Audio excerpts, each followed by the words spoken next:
Minha irmã bloqueou meu filho com o braço e disse: "Esta mesa é para crianças bem comportadas."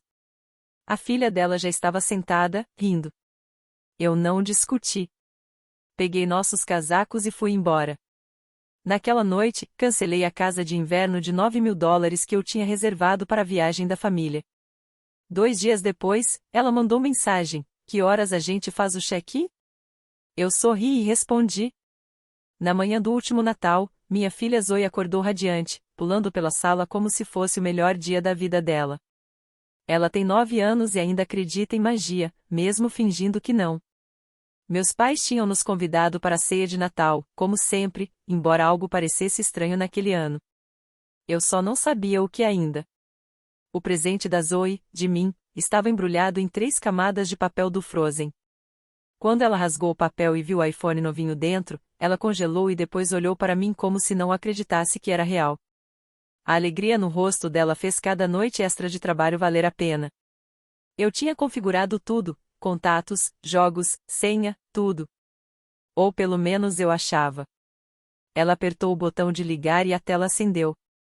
Então ela franziu a testa. "Mamãe, quem é essa?" Eu olhei para o telefone. Não era o papel de parede que eu tinha colocado. Era uma foto da minha irmã Clary, do marido dela Greg, dos 2 filhos deles e da Zoe, num churrasco no quintal de alguns anos atrás. Eu nunca tinha enviado aquela foto para eles. Nem lembrava de tê-la salva. A Zoe não entendeu. Só achou estranho. Peguei o telefone e comecei a mexer. Todo o resto parecia limpo. Nenhuma foto, nenhuma mensagem, nenhum contato, apenas um evento no calendário para aquele dia, às 16 horas. Jantar na casa da Clary. Estava salvo sob um Apple ID que eu não reconhecia. A conta tinha sido acessada poucos dias antes, mas o único dispositivo conectado a ela era aquele. Não fazia sentido. Eu comprei o telefone lacrado. Até conferi o recibo para garantir que era novo. No começo, pensei que talvez eu tivesse cometido algum erro. Que tivesse me confundido durante a configuração. Mas então, às 12h10, recebi uma mensagem da minha mãe: "Oi, Grace. Mudança rápida de planos. Vamos manter algo pequeno este ano. A Clary vai receber os sogros. A gente faz algo semana que vem, talvez. Te amo." Eu só fiquei olhando.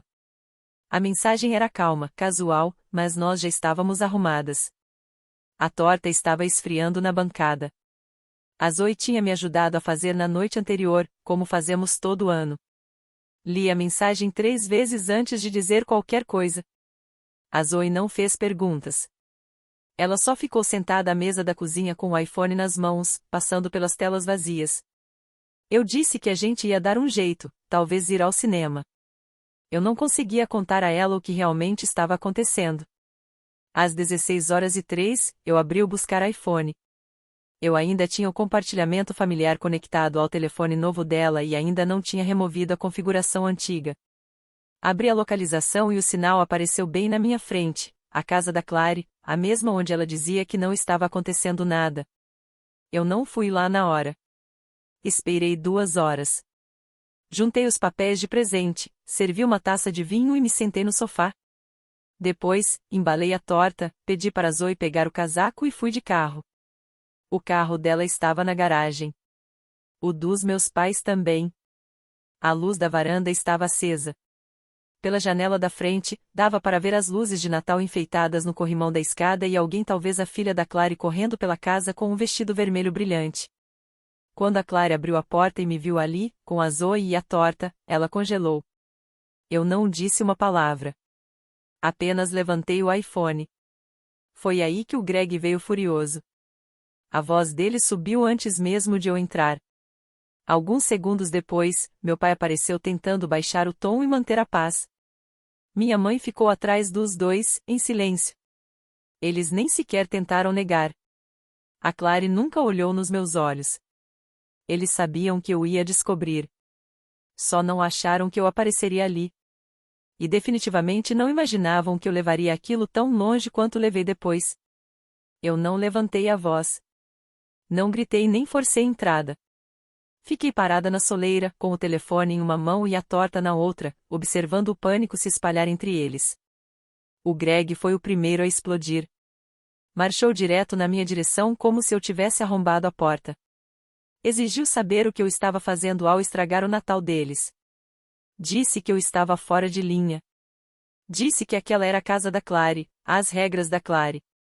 Minha mãe apareceu no corredor em seguida, já balançando a cabeça, como se quisesse me apagar dali.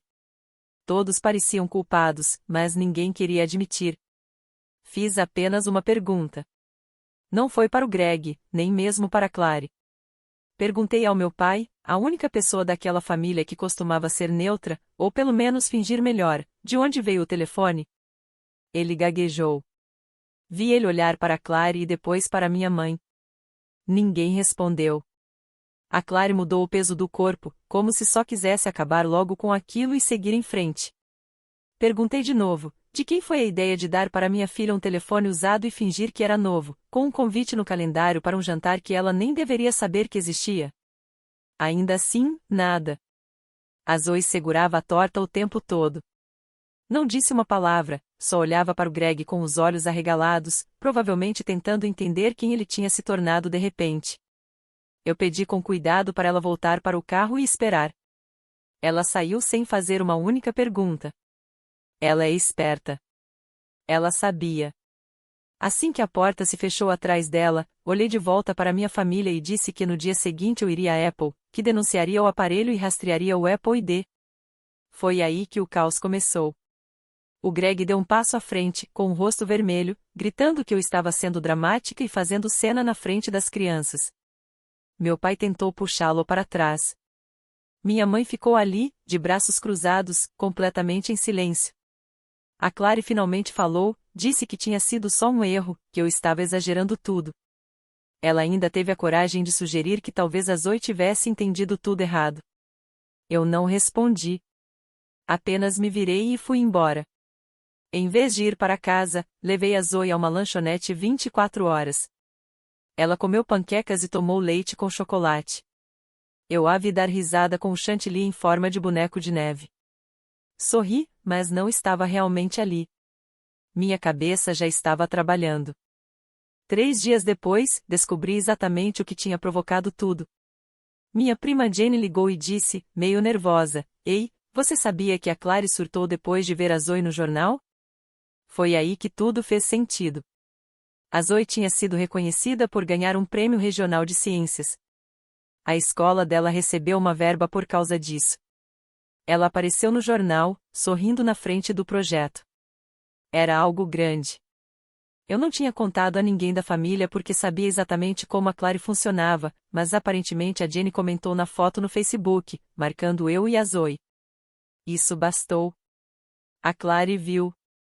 E, pelo visto, naquela noite na casa dos meus pais, ela perdeu o controle, reclamando que eu estava pressionando a Zoe, que isso não era saudável e que criança precisava ser criança. Depois veio a parte que realmente definiu tudo. Ela disse que não queria que os filhos dela se sentissem inferiores no Natal. Que não era justo fazer da Zoe o centro das atenções de novo. Essa foi a palavra que a Jenny usou. Então a Clary disse aos meus pais para manter tudo discreto naquele ano. Nada de grande reunião, só ela e os sogros. Meus pais, covardes como sempre, concordaram. Simples assim, eu e a Zoe fomos excluídas do Natal. Fiquei um dia inteiro digerindo aquilo.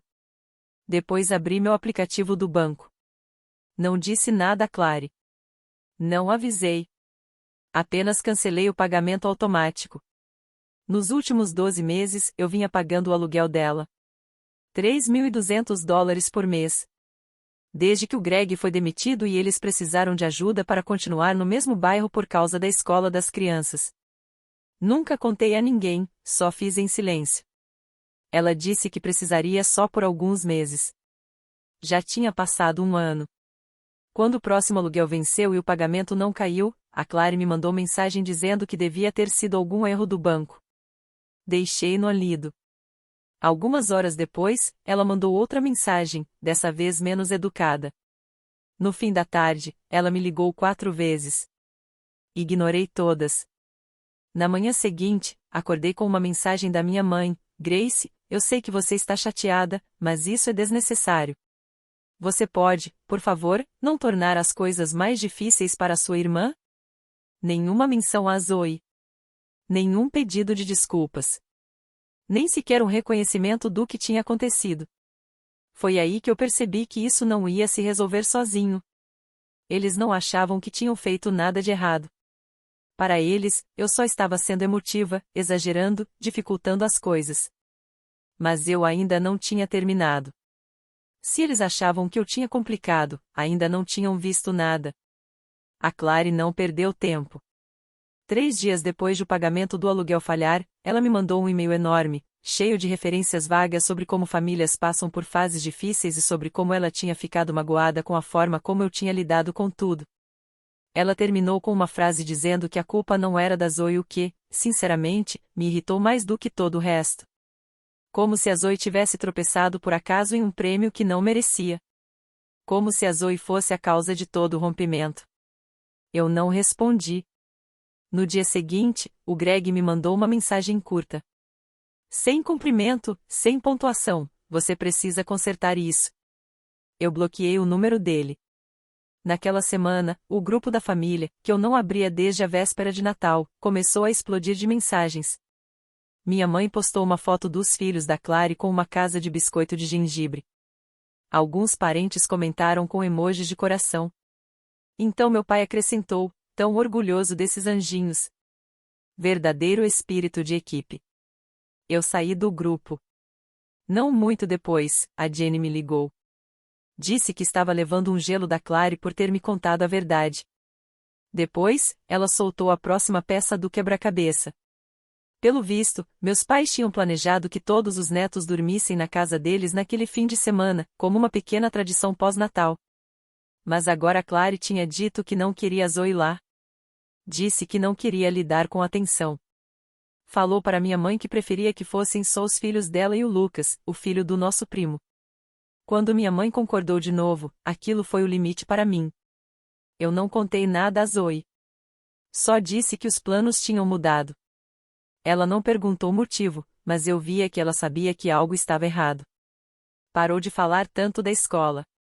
Ficava quieta quando eu perguntava sobre os desenhos dela. E uma noite, peguei ela mexendo naquele iPhone de novo, voltando sempre para a tela de bloqueio, como se esperasse que algo novo aparecesse. Peguei o telefone e joguei dentro de uma gaveta.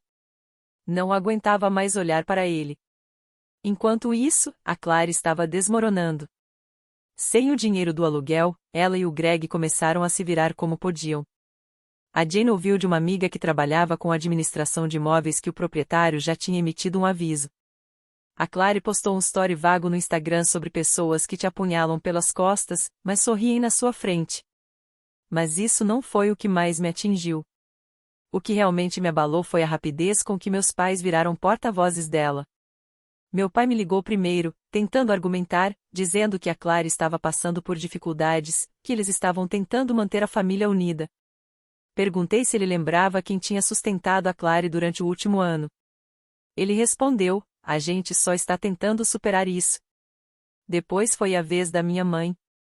Disse que a Clary estava envergonhada, mas não sabia como pedir desculpas. Disse, esta família precisa de você, Grace. Eu fiz uma pergunta simples. Você realmente concordou em excluir sua única neta do Natal? Ela ficou em silêncio. Depois disse, não foi bem assim. Aquilo foi resposta suficiente. A partir dali, tudo começou a rachar. Saí da viagem em família que tínhamos planejado para a primavera. Cancelei o chalé alugado que estava no meu nome. A Clary me mandou mensagem em menos de 20 minutos, então você vai mesmo estragar tudo para todo mundo agora? Cresce. Eu bloqueei ela também. Depois, os convites para festas de aniversário começaram a parar, aos poucos. Primeiro o do filho da Clary, depois o da filha da minha prima Melissa. A exclusão silenciosa, gradual. Ninguém na família disse nada. Ninguém perguntou por que a Zoe não estava aparecendo. Ninguém checou como estávamos, exceto a Jenny. Ela ficou por perto, disse que se sentia assistindo a um acidente em câmera lenta e não conseguia desviar o olhar. Ela me perguntou se eu pretendia perdoá-los. Eu disse que não. Isso não era sobre perdão. Era sobre limites, sobre traçar uma linha e mantê-la. Sobre garantir que a Zoe nunca, jamais, pense que ser boa em algo significa ser punida por isso. E, ainda assim, eu não tinha terminado. Ainda não. Porque me lembrei de outra coisa. Em março passado, a Clary me pediu para ser coassinante da inscrição da Lucy numa escola particular. Disse que era só uma formalidade, algo sobre faixa de renda e aumentar as chances de aprovação. Eu tinha esquecido completamente disso, mas nunca tinha retirado meu nome. E, de repente, percebi que ainda havia um último fio para cortar.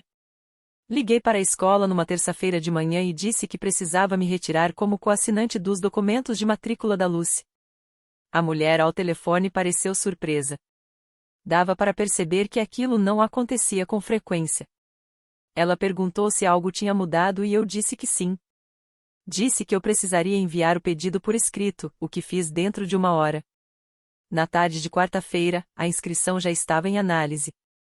Na sexta de manhã, a Clary me ligou de um número que eu não reconhecia. Ela nem tentou ser educada. Só disse: "Que diabos você fez?" Eu desliguei sem dizer uma palavra. 2 horas depois, recebi uma mensagem do Greg. "Você realmente acha que isso conserta alguma coisa?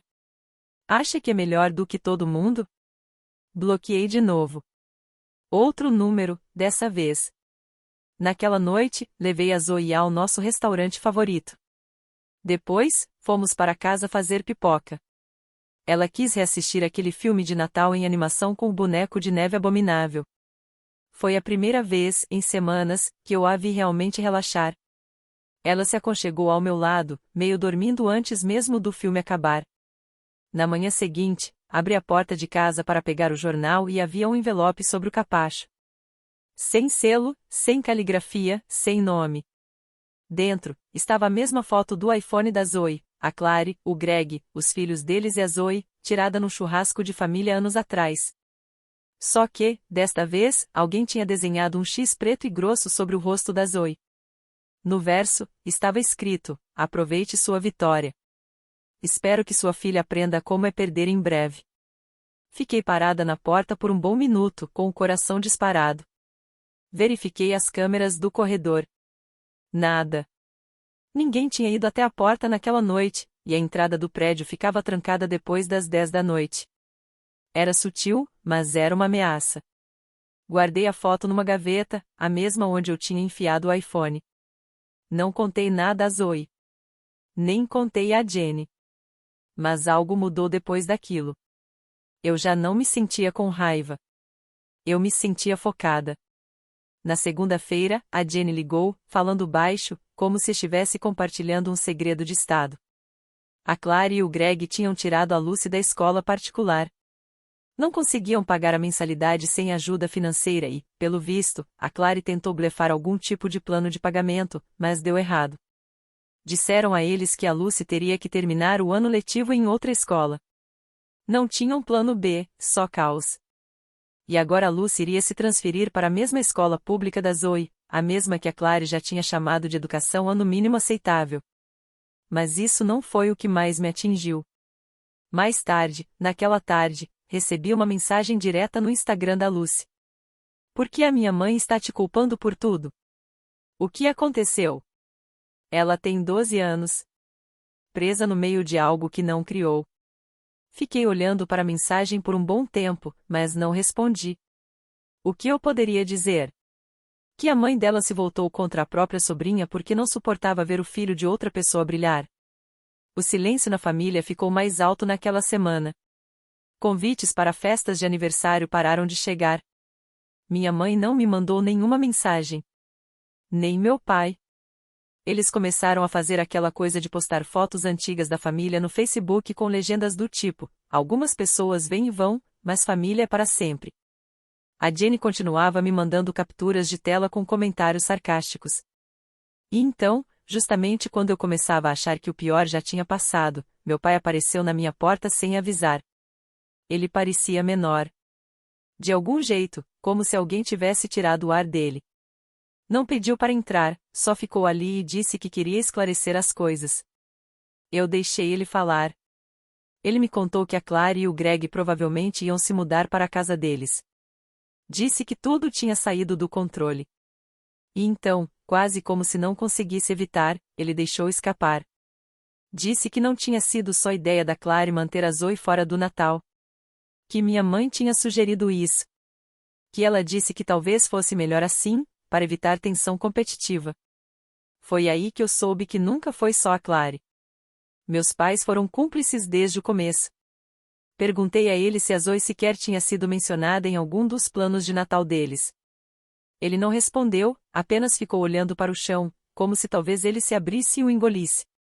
Fechei a porta atrás dele quando foi embora e fiquei sentada ali. Não era luto. Era clareza. Mas eu ainda não tinha terminado, porque 3 dias depois recebi uma carta de uma agência de monitoramento de crédito.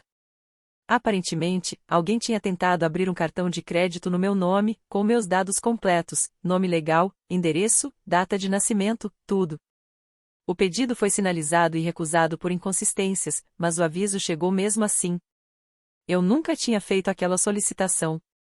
Apenas 2 pessoas fora dos bancos tinham acesso a esse nível de informação pessoal. Uma delas era Clary, de quando eu a ajudei com os formulários da escola da Lucy.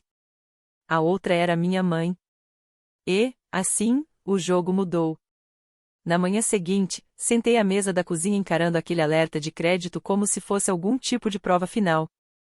O pior é que eu nem fiquei chocada. Depois de tudo o que tinham feito, aquilo parecia inevitável. Então, fiz o que precisava ser feito.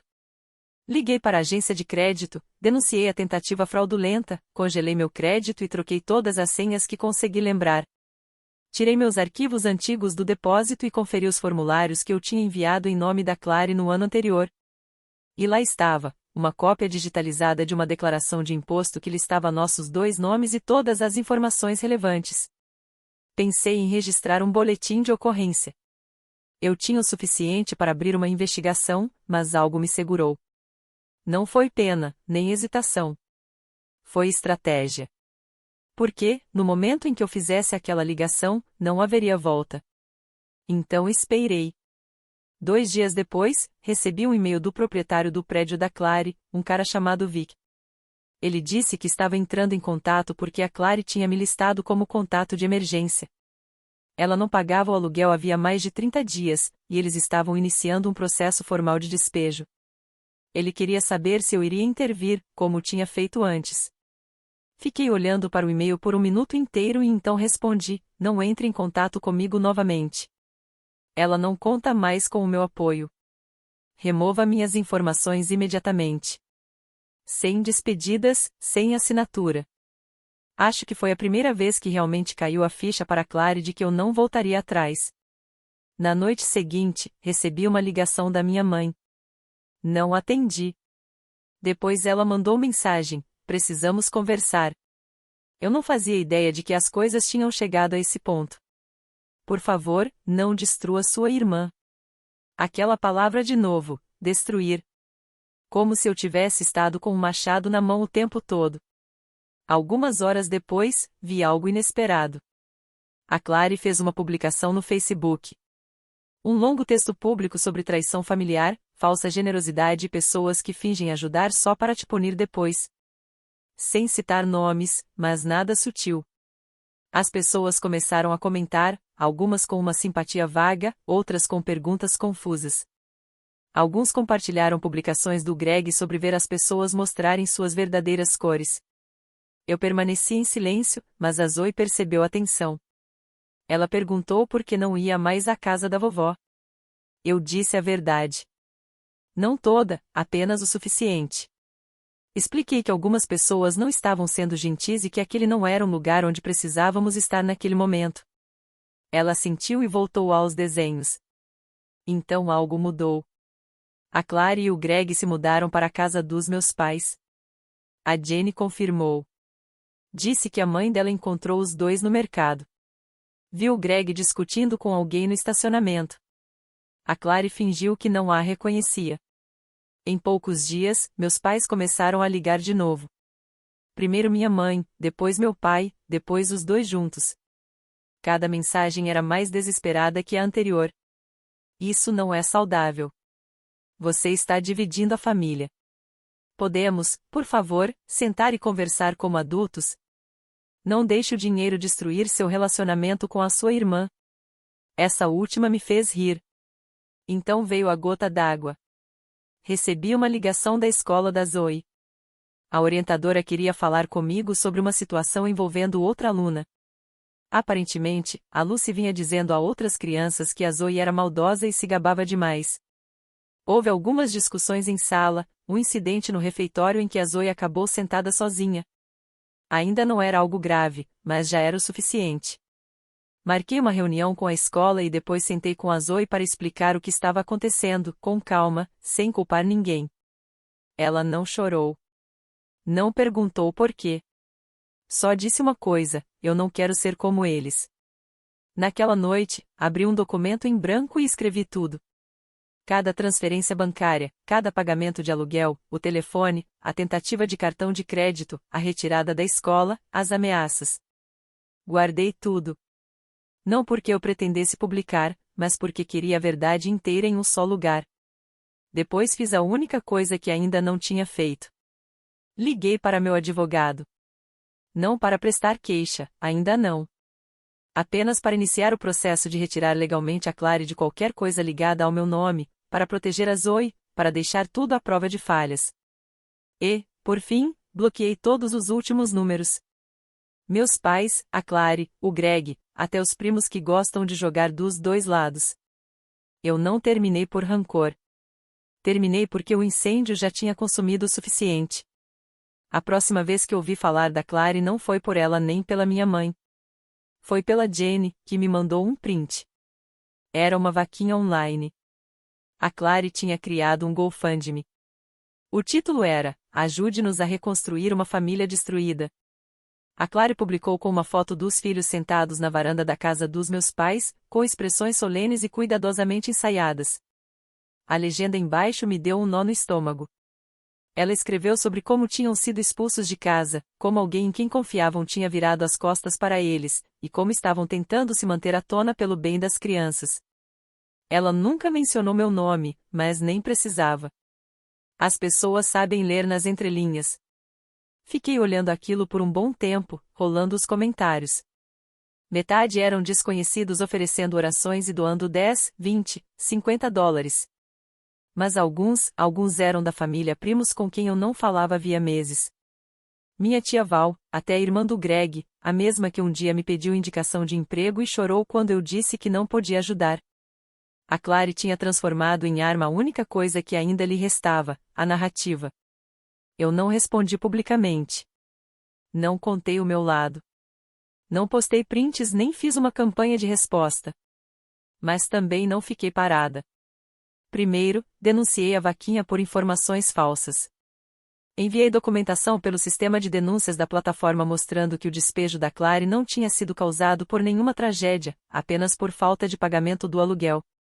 Que eu tinha sido listada como contato de emergência sem o meu consentimento e que ela tinha criado deliberadamente uma história falsa para gerar comoção. 2 dias depois, a vaquinha desapareceu.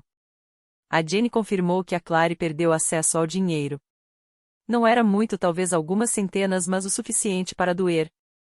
O suficiente para ela saber que eu estava atenta. Então veio o efeito dominó. O Greg ligou para Jenny bêbado uma noite e disse que eu tinha arruinado a família dele. Disse que eu era vingativa, que a Zoe ia acabar igual a mãe, amarga e sozinha. A Jenny desligou na cara dele. 2 dias depois disso, recebi uma carta pelo correio. Não era da Clary, nem dos meus pais. Era da Lucy. Escrita à mão, com caneta roxa, em papel de caderno pautado. Ela dizia que não entendia por que tudo tinha acabado daquele jeito. Que sentia falta da Zoe. Que a mãe tinha mandado ela se afastar, mas que ela não queria. Ela escreveu: Eu sei que você está brava, mas eu ainda posso ser prima dela? Chorei lendo aquilo, não porque tivesse me amolecido, mas porque me lembrou que o dano se espalha mais longe do que a gente imagina. Que, às vezes, as pessoas que tentamos proteger acabam precisando proteger outras. Eu não respondi. Fiquei dias com aquela carta. Então, numa manhã calma de domingo, juntei tudo: o iPhone, a foto, a carta, os documentos, os alertas de crédito e tranquei tudo numa caixa. Depois tranquei essa caixa num depósito. E foi isso. Nenhum confronto final, nenhum pedido de desculpas, nenhuma ligação dramática da minha mãe implorando para eu ir ao almoço de Páscoa. Só silêncio. E, pela primeira vez em muito tempo, aquilo parecia paz. Troquei meu número. Fechei o antigo e-mail da família. Bloqueei todas as contas que tentaram puxar a Zoe para o caos deles. Parei de enviar presentes de aniversário. Recusei todos os convites de casamento que chegaram por amigos em comum. Não apareci quando o pai do Greg morreu. Não fui à festa de aposentadoria da minha mãe. Com o tempo, eles pararam de tentar. E, se você está se perguntando se algum dia senti culpa, a resposta é não. Porque quando a sua família decide que a luz do seu filho é algo a ser disputado, quando decide que excluir é uma forma aceitável de controle, quando chega ao ponto de transformar a sua bondade, seus limites e o seu silêncio em armas, vingança não é colocar tudo abaixo. É ir embora enquanto eles ainda estão segurando os fósforos.